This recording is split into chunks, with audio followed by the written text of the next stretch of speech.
à tout le monde, mais aussi à ceux qui nous regardent en direct sur le live et aussi à ceux qui vont nous regarder plus tard.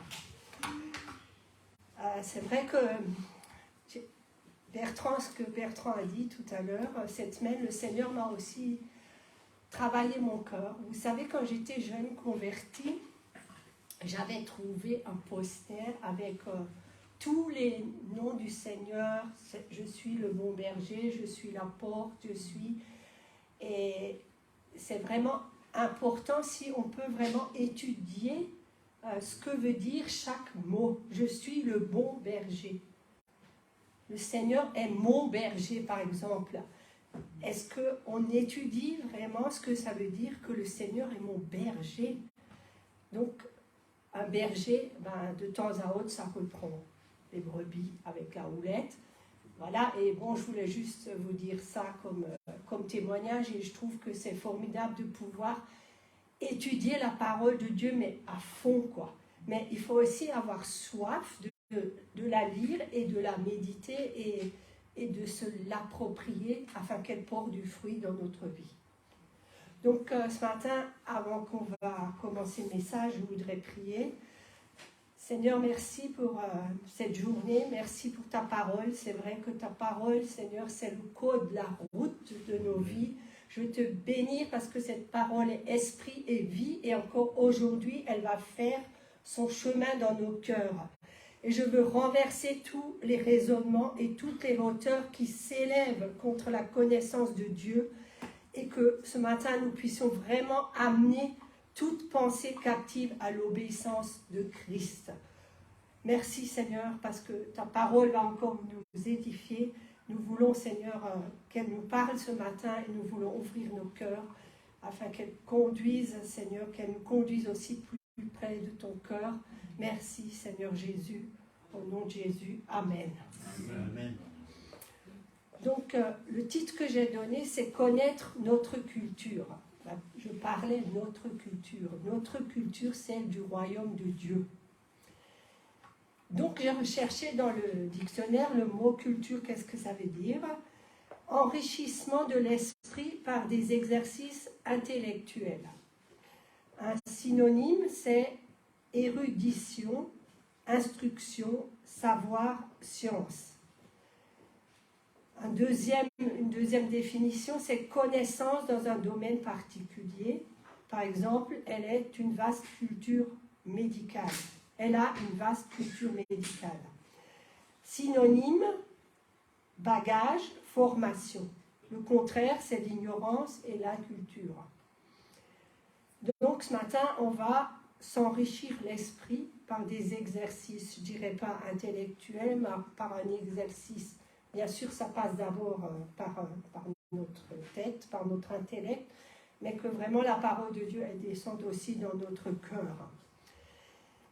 Je ne vais pas vous parler non plus de la culture française, ni de la culture alsacienne, mais notre culture en tant que fils et filles de Dieu. Et je vais vous parler, bien sûr, de l'enrichissement de notre esprit, parce que vous savez qu'on est tous esprit, âme et corps. Donc, dans le monde spirituel, il y a deux cultures. La culture du royaume des ténèbres et la culture du royaume de Dieu. Lorsqu'on est né de nouveau, nous avons quitté le royaume des ténèbres et nous sommes rentrés dans le royaume de Dieu, le royaume de la lumière. Colossiens 1, verset 12, nous dit « Rendez grâce au Père qui vous a rendu capable d'avoir part à l'héritage des saints dans la lumière, qui nous a délivrés de la puissance des ténèbres et nous a transportés dans le royaume du Fils de son amour. » Donc vous avez été délivrés comme vous et comme moi du royaume des ténèbres et vous êtes rentrés dans le royaume du Fils de son amour. Et je trouve ça merveilleux, c'est comme, vous savez, des fois on envoie des petits cœurs comme ça, par téléphone. Enfin, moi j'envoie souvent ça à ma fille, je clique, et le royaume du Fils de son amour, je trouve que c'est quelque chose de magnifique, quoi. C'est vraiment, on étudie ce que ça veut dire. Donc il y a un autre verset aussi qui dit, dans Éphésiens 2, le verset 19, « Ainsi donc, vous n'êtes plus des étrangers ni des gens du dehors, mais vous êtes concitoyens des siens, gens de la maison de Dieu. » Et ce verset, il nous dit que nous sommes devenus par notre nouvelle naissance concitoyens des cieux et que nous faisons partie d'un royaume. Nous avons quitté un royaume pour entrer dans un bien meilleur royaume. Je suppose que vous êtes d'accord avec moi. Nous allons donc examiner ensemble les deux cultures, celle du royaume des ténèbres et aussi celle du royaume de Dieu. Le royaume des ténèbres. Jean 10, verset 10 nous dit « Le voleur ne vient que pour dérober, égorger et détruire. Moi, je suis venu afin que les brebis aient la vie et qu'elles soient dans l'abondance. » Dans ce verset, on voit que le voleur, il vient que pour dérober. Ça veut dire quoi? Ça veut dire que l'ennemi, il vient nous, je ne veux pas dire, bon, bien sûr, il peut toucher à notre matériel, mais il vient nous voler notre joie, il vient nous voler notre paix, et il veut je veux dire, spirituellement nous étrangler, ou il veut faire qu'on n'avance pas dans les choses de Dieu. Mais Jésus nous dit aussi qu'il est venu afin que ces brebis aient la vie et qu'elles soient dans l'abondance. Donc, qu'est-ce que ça voulait dire? Ce que Jésus a dit, qu'il nous promet la vie en abondance. Donc, contrairement aux voleurs, le Seigneur Jésus ne vient pas pour des raisons égoïstes. Il vient pour donner. Il ne vient pas pour prendre quelque chose. Il vient pour que nous puissions avoir une vie heureuse, pleine de sens, et aussi la vie éternelle. Et ça, c'est un très beau cadeau, la vie éternelle. Et quand on reçoit cette vie abondante, au moment où on accepte, on la reçoit, dès qu'on se donne au Seigneur Jésus, on reçoit cette vie abondante. Et pour ceux qui nous écoutent, et si les personnes qui n'ont pas encore accepté, il n'est pas trop tard. Vous savez, Dieu nous aime tant qu'il a donné son Fils unique afin que quiconque croit ait la vie éternelle et qu'il soit sauvé. Et je voulais aussi que vous remplaciez, on peut le faire même si on est chrétien, le mot quiconque par notre prénom, chacun. Et on ne va pas périr et on va avoir la vie éternelle. Mais ce qu'il faut faire, ça c'est pour les personnes qui nous écoutent, parce qu'ici on est tous nés de nouveau, il faut se repentir aussi sincèrement de ses péchés, accepter le pardon du Seigneur et comme je dis tout le temps, je m'excuse de me répéter pour vous, mais pour moi c'est comme un cadeau, une boîte avec un beau ruban, et à l'intérieur il y a le pardon de Dieu.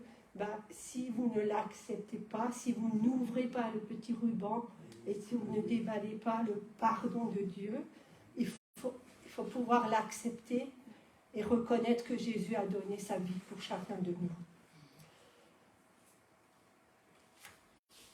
Et je voulais aussi dire que le Seigneur, il accepte tout le monde, qu'il n'y a pas de grands et de petits péchés. Par exemple, je veux dire, quand je me suis repentie de mes péchés, moi, j'étais pas, même je pouvais dire, j'ai jamais volé de ma vie, ou j'ai jamais, voyez, mais le Saint-Esprit, il vous convainc de péché, et même, quand vous êtes convaincu de péché, le Seigneur, il vous libère, que vous ayez fait des gros péchés ou des petits, enfin, comme on dit, parce que ça n'existe pas en fait, le péché c'est le péché. Et je peux dire que quand je me suis convertie, le Seigneur, et que je demandais pardon pour mes péchés, même si c'est que, par exemple, une mauvaise parole vis-à-vis de mes parents ou de mes frères et sœurs, un manque d'amour, on a tous des manques d'amour, parce que, voilà. Le Saint-Esprit est venu et m'a donné une grande paix et j'ai vraiment accepté que le Seigneur m'a pardonné. Mais après, j'ai aussi dû apprendre à marcher dans ce pardon. Donc, est-ce qu'un jour vous vous êtes rendu compte que vous avez changé de royaume pour un autre? Celui où il y a d'abondante joie. Celui où vous avez la vie en abondance. Le psaume 16 au verset 11 nous dit « Tu me feras connaître le sentier de la vie, il y a d'abondantes joies devant ta face, des délices éternelles à ta droite. » Donc, comment se détermine le royaume des ténèbres? Dans le royaume des ténèbres, c'est les œuvres de la chair, qui sont une vie de péché. Lorsqu'on vit dans le péché, nous pratiquons souvent l'idolâtrie, ce qui signifie que vous êtes attaché à d'autres choses que Dieu seul. Cela signifie aussi que le Seigneur n'a pas la première place dans votre vie, qu'il y a des choses plus importantes que lui.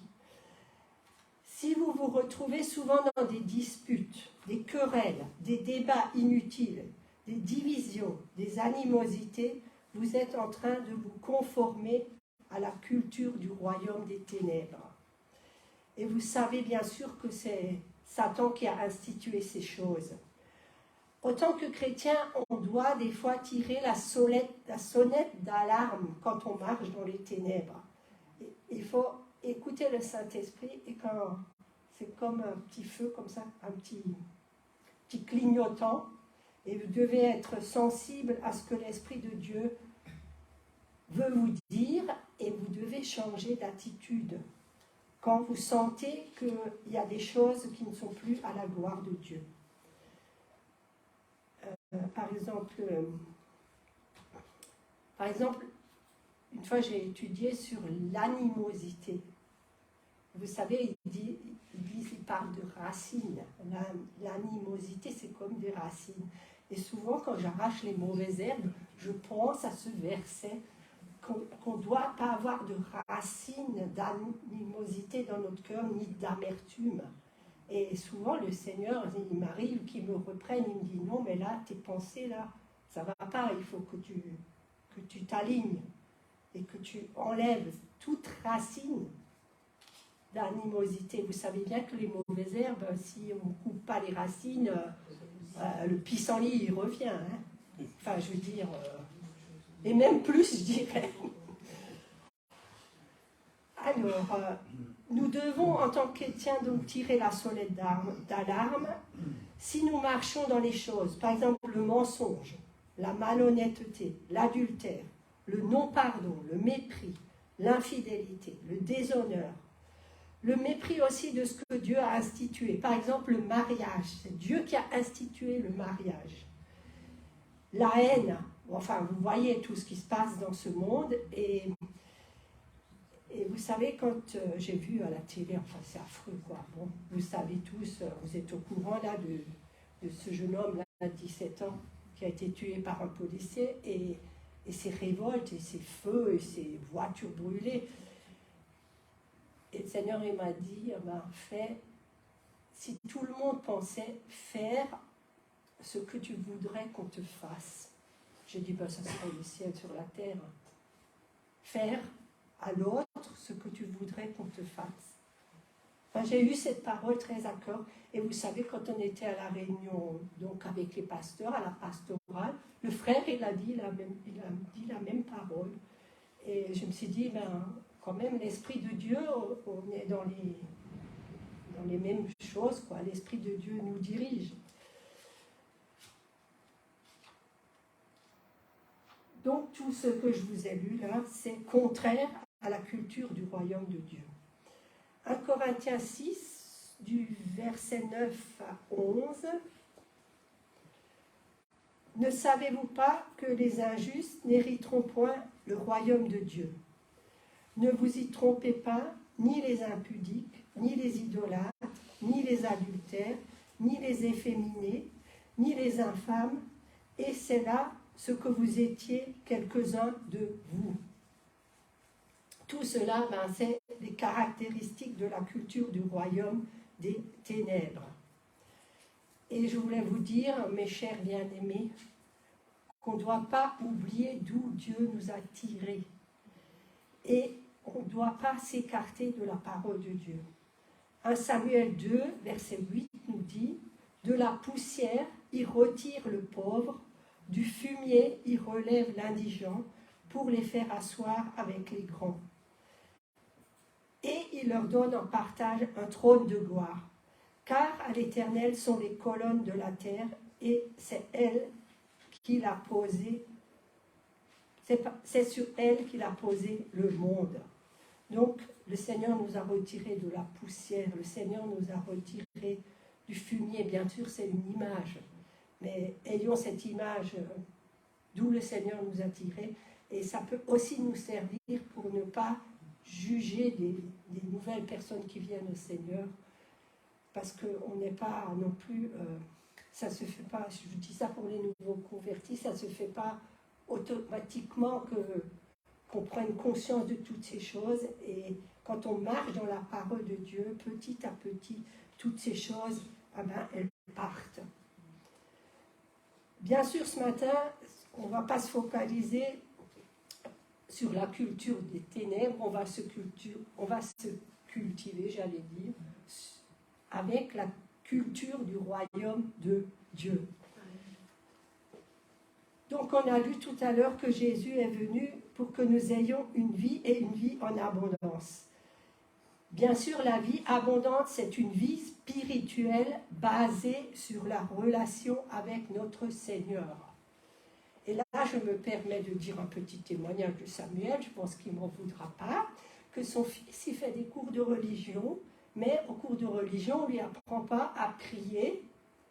Et Samuel a enseigné son fils à prier et à avoir une relation personnelle avec le Seigneur. Parce que c'est ça qui est le plus important. Amen. Le plus important, c'est pas qu'on suive, je veux dire, des cours de religion, bien sûr. Moi, j'en ai aussi eu des cours de religion. Ça m'a appris ce que Jésus a fait pour nous. Ben, mais désolé, mais à l'Église catholique, je n'avais pas compris que Jésus m'aimait. Et qu'il fallait avoir une relation de cœur à cœur avec lui. Et quand j'ai vu d'autres jeunes chrétiens vivre leur foi, ben ça m'a donné envie d'avoir cette relation qu'ils avaient avec le Seigneur, parce que je voyais qu'ils avaient quelque chose que moi je n'avais pas. Parce que moi je vivais une religion, alors que j'avais quand même la crainte de Dieu dans mon cœur depuis toute petite. Voilà. Mais je n'avais pas cette relation, je ne savais pas qu'il fallait parler au Seigneur, que le Seigneur pouvait nous parler, comme je vous ai montré tout à l'heure la pomme de terre. Et ça a changé ma vie, ça a changé notre vie, donc je veux vraiment encourager Samuel à continuer à éduquer son enfant, parce qu'il y a marqué aussi dans la parole de Dieu, oriente l'enfant dans la voie qu'il doit suivre, et quand il sera vieux, il ne s'en détournera point. Et des fois, si vous êtes un peu découragé parce que vos enfants n'appartiennent pas, enfin, totalement au Seigneur, confessez ce verset et dites, parce que moi j'ai fait mon possible d'orienter notre fille dans la voie qu'elle doit suivre, la voie de Dieu, je pense que le Saint-Esprit fait son petit chemin dans son cœur.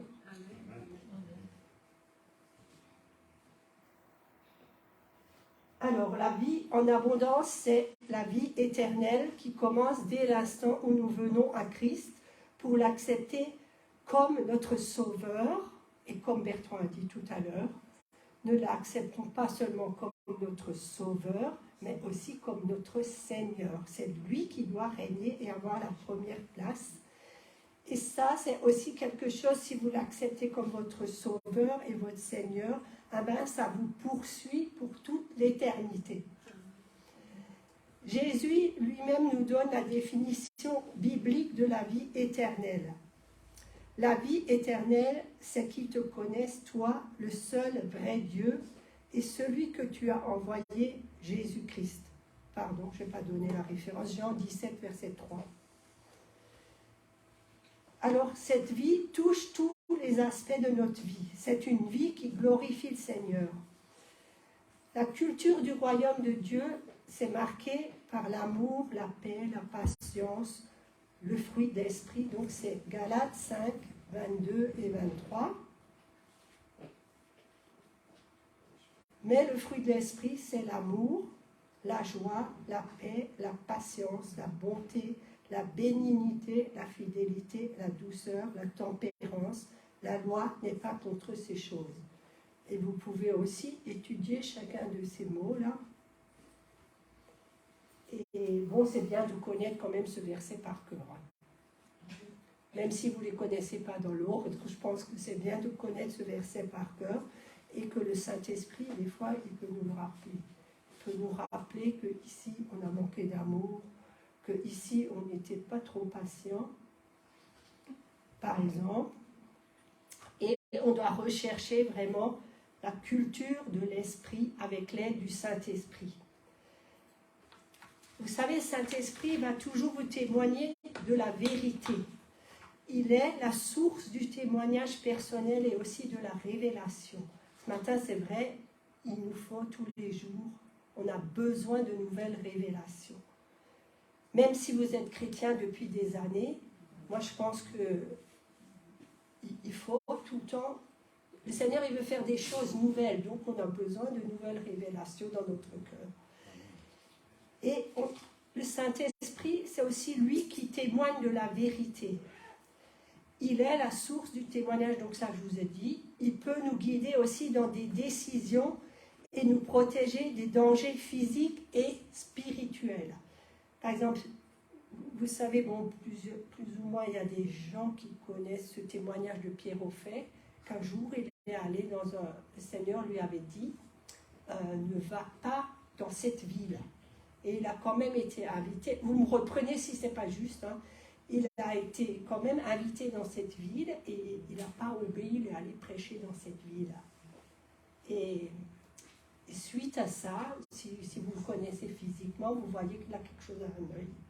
Et il lui est arrivé, il est un peu, je ne sais pas s'il est aveugle d'un œil, mais en tout cas il a un problème avec un œil. Donc le Saint-Esprit, s'il vous parle, obéissez-lui. Bon, ça me vient, c'est juste, mais il y a des choses, des autres choses qui peuvent, où le Saint-Esprit peut vous guider dans votre vie de tous les jours. Et quand il vous dit de ne pas aller à un endroit, ben n'y allez pas. Il y a aussi un verset qui dit, si ce n'est pas le fruit d'une conviction que vous avez, ben, suivez la conviction que le Seigneur met dans votre cœur. Et recherchez d'abord la face de Dieu si vous avez des décisions importantes à prendre. Je vais édifier les jeunes convertis. Avant de me marier, donc Paul m'a fait sa déclaration, mais moi, je n'avais pas vraiment de sentiment pour lui. Mais j'ai prié le Seigneur, j'ai dit, je t'ai demandé, Seigneur, un homme mouillant pour toi. J'ai dit, si c'est lui, alors que notre amitié, on avait vraiment une forte amitié. Si c'est lui, tu me parles et tu mets des sentiments dans mon cœur. Et petit à petit, par exemple, j'avais dit, plus jamais je ferai un cadeau à un homme. Et parce que je m'étais fait avoir. Et alors, je me surprenais d'acheter du fromage, par exemple, rentrant du magasin où je travaillais. Et Paul, il était à l'époque chez mes parents parce qu'il était venu faire les vendanges et mes parents lui ont prêté une chambre. Et c'est comme ça que j'ai acheté. Je me surprenais moi-même à acheter, par exemple, du fromage et après, on discutait, on partageait le fromage et on parlait ensemble. Et je me surprenais moi-même à faire quelque chose. Et quand le Seigneur m'a donné cette conviction que c'était lui, c'est-à-dire mes parents se sont opposés à mon mariage, et Paul, après un moment, il m'a dit, maintenant, on va monter dans ta chambre et on va se fiancer devant Dieu. Et on s'est mis à genoux devant Dieu, parce que je me disais, où je reste chez mes parents, là, et je me disais, est-ce que c'est le bon ou c'est pas le bon? Parce que je voulais plus me tromper, hein, c'était fini. On s'est mis à genoux dans ma chambre, on a prié tous les deux, on s'est fiancés devant Dieu. Et le Saint-Esprit est tombé sur moi et je me suis dit, maintenant, même si on me roule sur le corps, je sais que c'est lui. Et seulement, je voulais vous dire aussi quelque chose. Alors moi, j'avais jamais vu de prophète. Et donc, ma mère, elle venait quand même à l'église où j'allais. J'avais jamais vu, voilà, quand tu es jeune converti, voilà. Enfin, je parle d'un vrai prophète. Et un prophète, donc, un roux, il était écossais, donc il ne parlait pas la langue. Et on est arrivé dans la salle, on était assis sur la troisième, comme ça, le troisième banc. Et le gars, oh là là, ça m'a presque choqué, quoi. Parce qu'il nous a montré du doigt comme ça, il a dit quelque chose à Paul, vous serez serviteur de Dieu et tout ça. Et à moi, il me regarde comme ça, il pointe son doigt, il me dit, vous, l'amour que vous avez pour votre mari vous vient directement du trône de Dieu. J'ai dit, oh là là, Seigneur, je dis, mais ça, je sais. Mais vous savez, ma mère qui était contre le mariage, elle est rentrée dans la salle et je n'avais pas vu. Et c'était pour vraiment, parce que ma mère, elle disait, un Alsacien, c'est marqué où dans la Bible qu'il faut que tu te maries avec moi? Je dis, mais comment tu veux que je te prouve? J'ai dit, tout ce que vous demandez avec foi, croyez que vous... Voilà, voilà, tu vas voir que ça va s'accomplir. Si tu demandes un mari au Seigneur, tu vas le recevoir. Et ma mère, elle a été... on n'a jamais pu parler de ça, mais elle a été confrontée par cette parole de cet homme, quoi, hein. Parce que lui, il était anglais, il ne me connaissait pas. Et je ne pense pas que Robert lui a raconté ma vie avant, quoi. Mais c'est des choses qui vous restent. Et je pense que si vous marchez vraiment dans le royaume de Dieu, ben, le Seigneur, il vous dirige. Et bientôt, on fêtera nos 40 ans de mariage. Et je peux vous dire que c'est toujours l'homme de ma vie.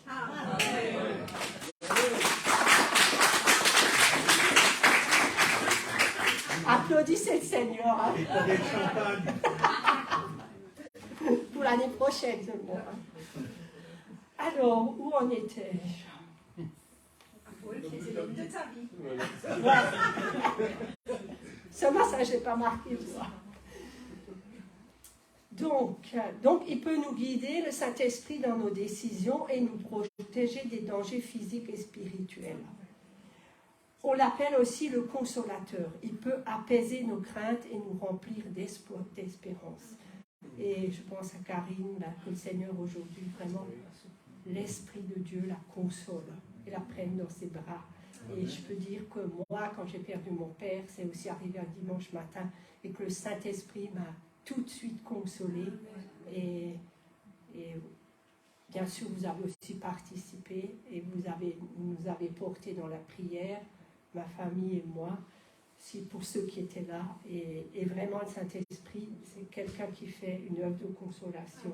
Et pour ceux qui souffrent encore de la perte de quelqu'un, d'un être cher, vous pouvez vous appuyer sur le Seigneur et lui seul peut vous consoler. Bien sûr, quelqu'un peut vous prendre dans les bras et vous serrer, mais le Saint-Esprit, il fait une œuvre en vous et il vous console. Et la vie continue. Hein, Seigneur, voilà.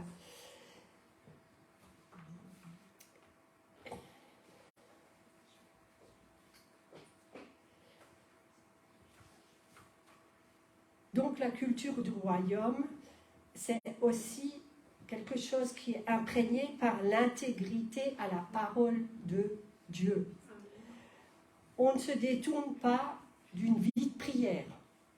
On persévère. C'est une vie où l'on manifeste la foi, où on recherche les dons de l'Esprit, où on recherche la sanctification. Dans un monde actuel, l'intégrité ne saurait aller sans un caractère incorruptible sur le plan moral.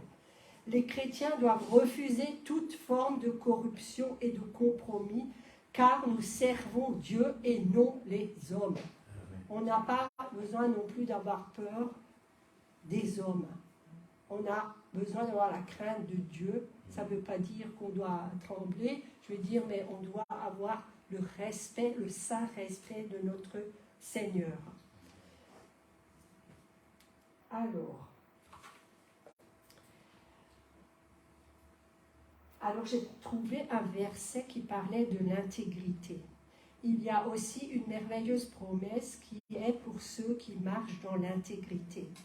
Le psaume 84, verset 12.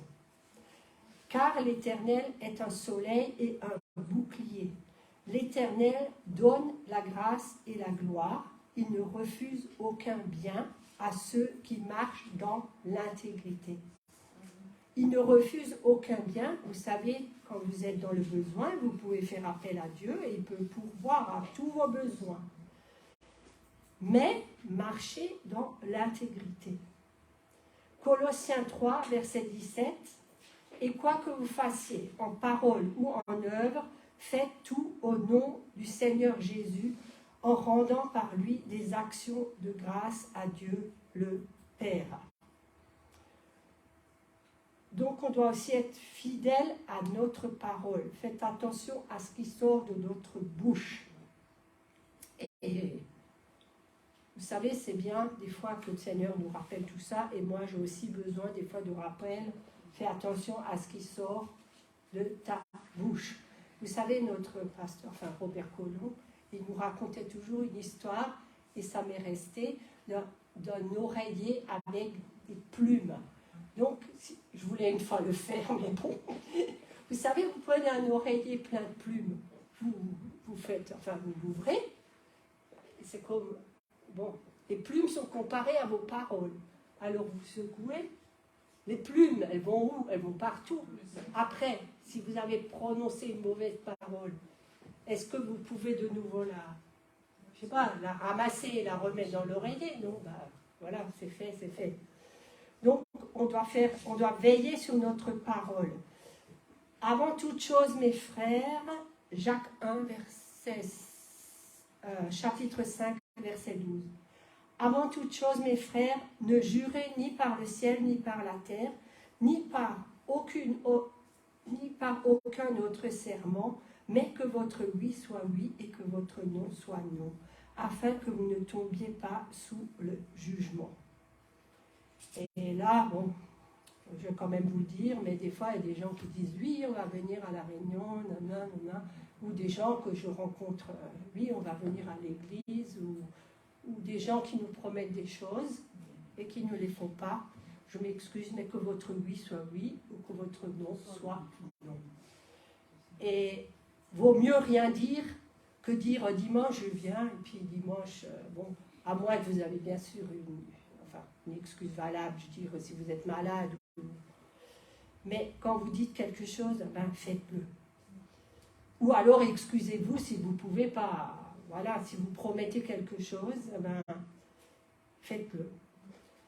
Apprendre aussi à aimer ceux qui nous entourent en parole et en acte.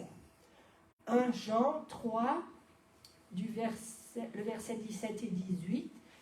Si quelqu'un possède les biens du monde et que voyant son frère dans le besoin, il lui ferme ses entrailles, comment l'amour de Dieu demeure-t-il en lui ? Petits enfants, n'aimons pas en parole et avec la langue, mais en action et avec vérité. Donc, la culture du royaume de Dieu, c'est aussi croire en Dieu et lui faire confiance en toutes choses. Notre vie doit être fondée sur notre foi en Dieu et sur la confiance que ses voies sont les meilleures. Proverbe 3, versets 5 et 6.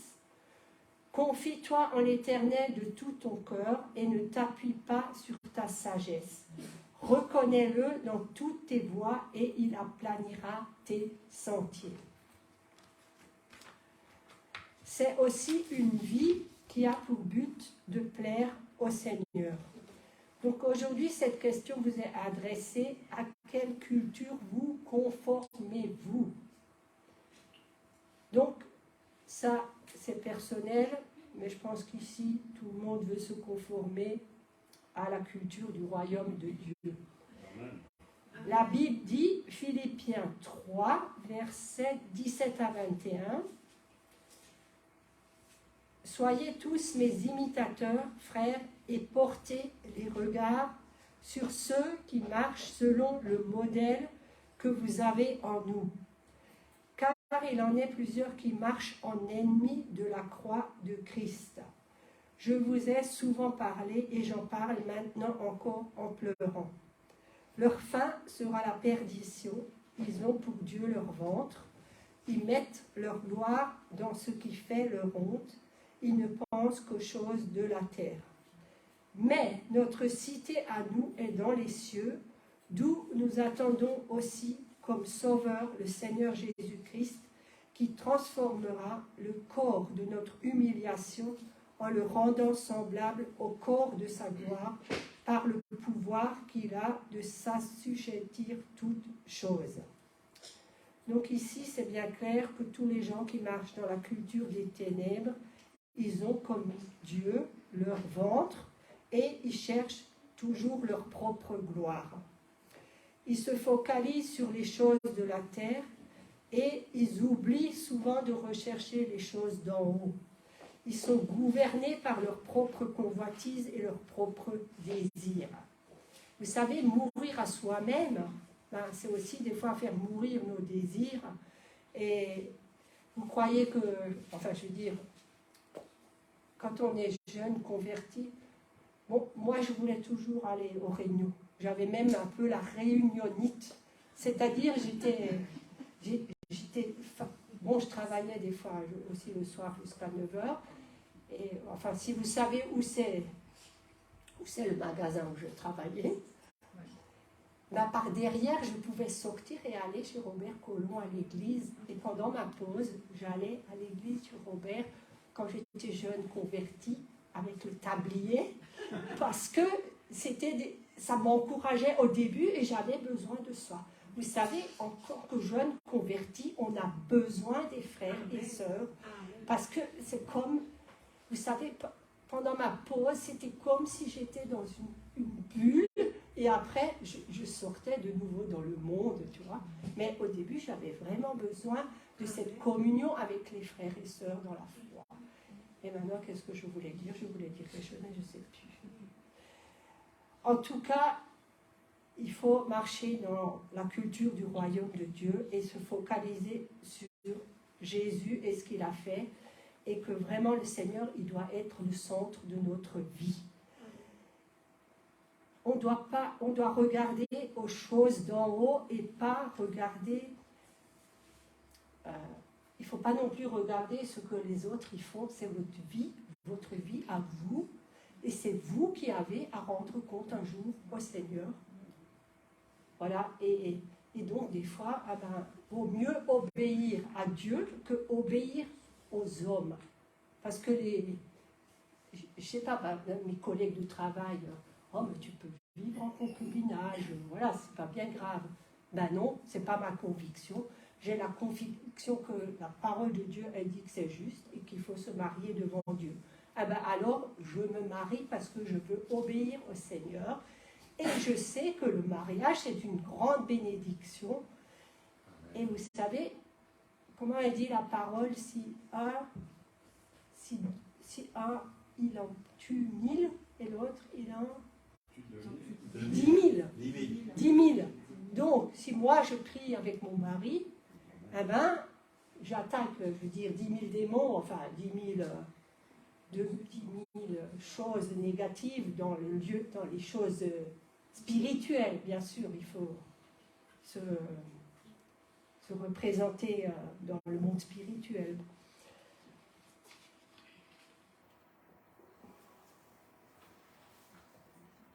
Donc, j'ai marqué ce que Bertrand a dit avant. Donc, les gens qui marchent dans le royaume de Dieu, ils ont fait de Jésus non seulement leur sauveur, mais aussi leur Seigneur.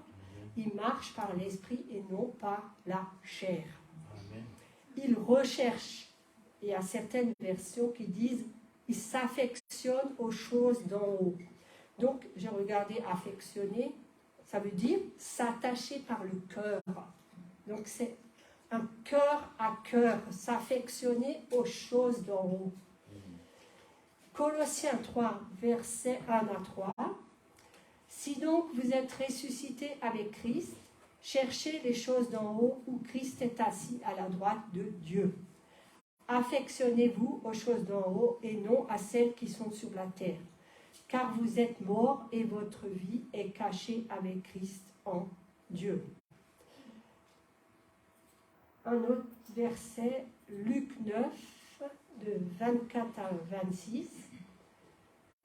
Puis il dit à tous, c'est Jésus qui parle, si quelqu'un veut venir après moi, qu'il renonce à lui-même, qu'il se charge chaque jour de sa croix et qu'il me suive. Car celui qui voudra sauver sa vie la perdra, mais celui qui la perdra à cause de moi la sauvera. Et que servirait-il à un homme de gagner tout le monde s'il se détruisait ou se perdait lui-même?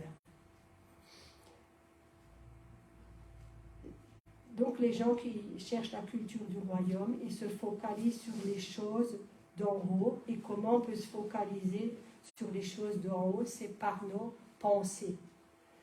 Philippiens 4, le verset 8 dit « Au reste, frères, que tout ce qui est vrai, tout ce qui est honorable, tout ce qui est juste, tout ce qui est pur, tout ce qui est aimable, tout ce qui mérite l'approbation, ce qui est vertueux et digne de louange soit l'objet de vos pensées. » Et ça aussi, une fois j'avais fait une étude vraie, honorable, juste, pure, et souvent le Seigneur il dit qu'il faut que tu purifies tes pensées, et je pense souvent à ce verset parce que le Saint-Esprit me le rappelle. Ici, bien sûr, nous sommes de plusieurs cultures différentes. Et pourtant, Dieu nous appelle tous frères et sœurs. Nous avons tous choisi quelque chose, on a choisi la culture du royaume de Dieu, qui est la meilleure. Vous êtes d'accord avec moi? Et personnellement, je peux dire, comme l'apôtre Paul, j'ai été crucifié avec Christ. Ce n'est plus moi qui vis, c'est Christ qui vit en moi. Il est le roi des rois et je lui ai donné ma vie et lui, c'est lui seul qui doit régner sur ma vie. Alors, Philippiens 3, verset 20, mais c'est parole vivante. Mais pour nous, notre patrie est dans les mondes célestes. Nous sommes citoyens du royaume des cieux. La priorité pour nous ici, ça doit être la culture du royaume de Dieu et nous devons nous poser la question. Est-ce que ce qu'on m'a inculqué, ce que mes parents m'ont appris, ce que mes professeurs m'ont appris, est-ce que ce sont des choses qui sont contraires à la culture du royaume?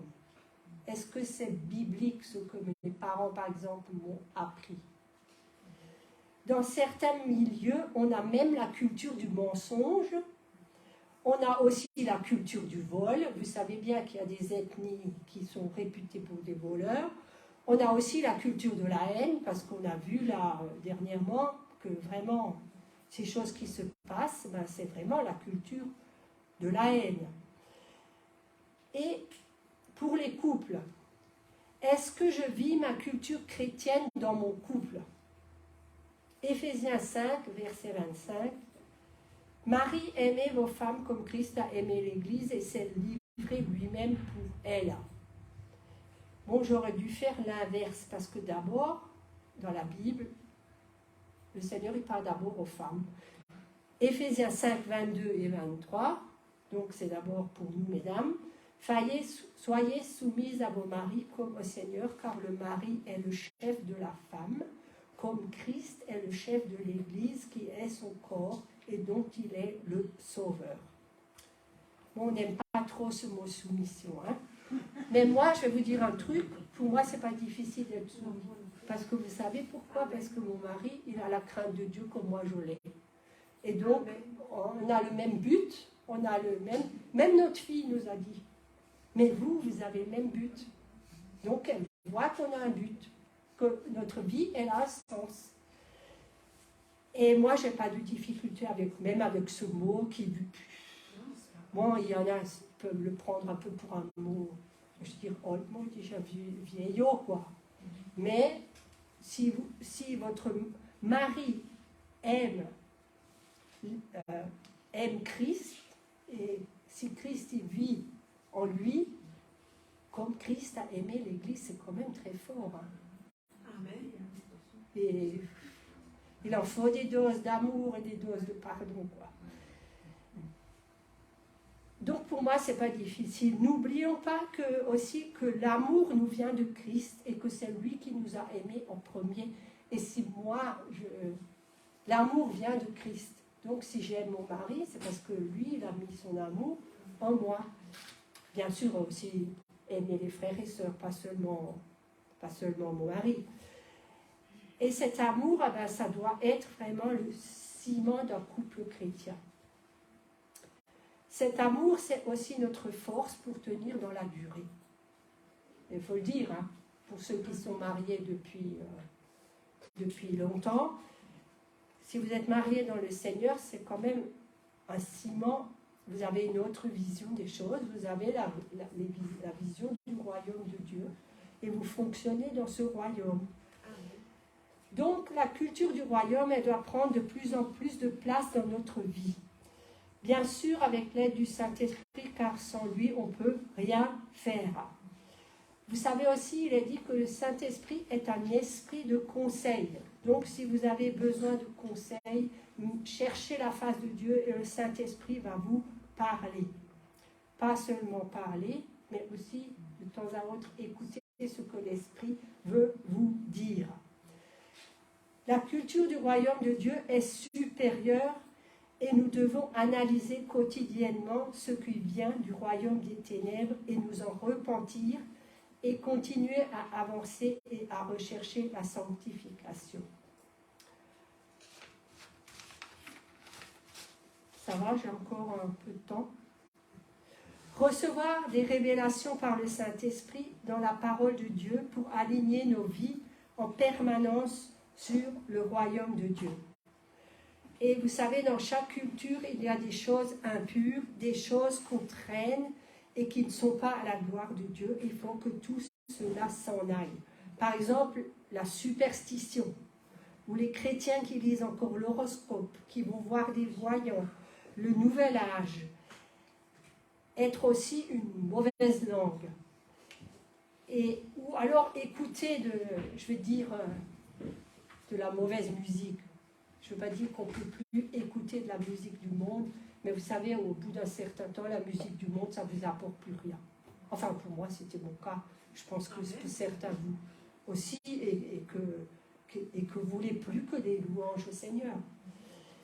On doit aussi prendre conscience que nos traditions familiales, elles doivent être en accord avec la parole de Dieu.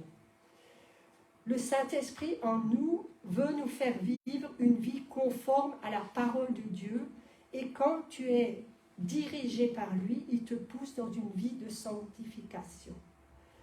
Et ce n'est pas pénible parce que le Saint-Esprit te rend capable de vivre une vie digne de la culture du royaume de Dieu. Matthieu 11, 28 à 30, il est bien dit: « Venez à moi, vous tous qui êtes fatigués et chargés, je vous donnerai du repos.